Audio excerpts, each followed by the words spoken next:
जय श्री राम। वंदे मातरम।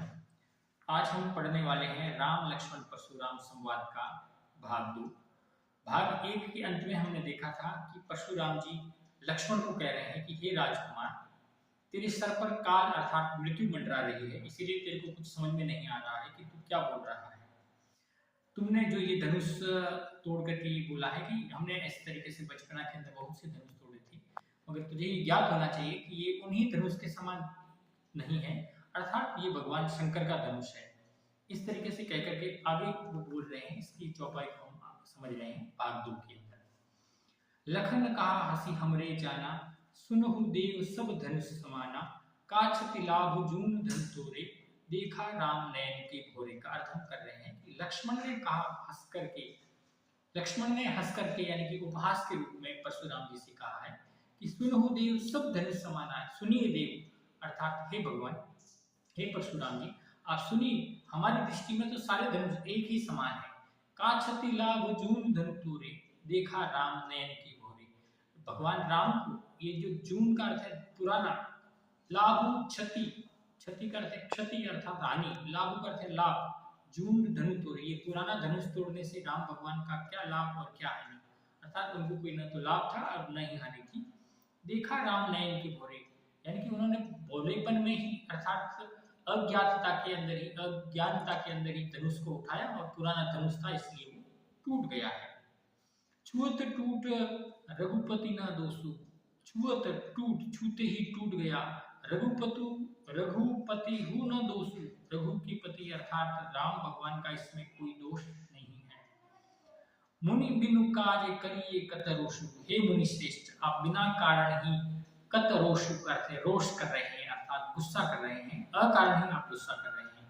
बोले चित्ते परुषे की ओरा, रे सुने स्वभाव मोरा।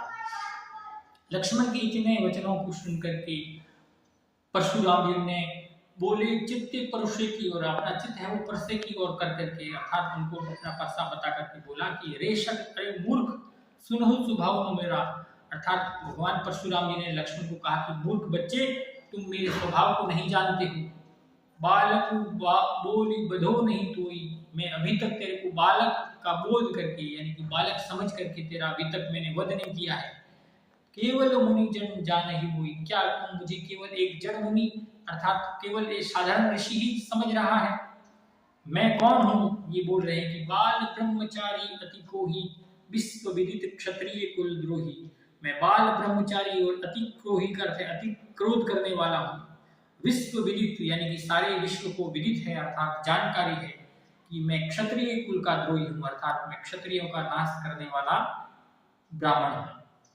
भुजबल भूमि भूप बिनु कीन्ही, विपुल बार मही देव ही दीनी।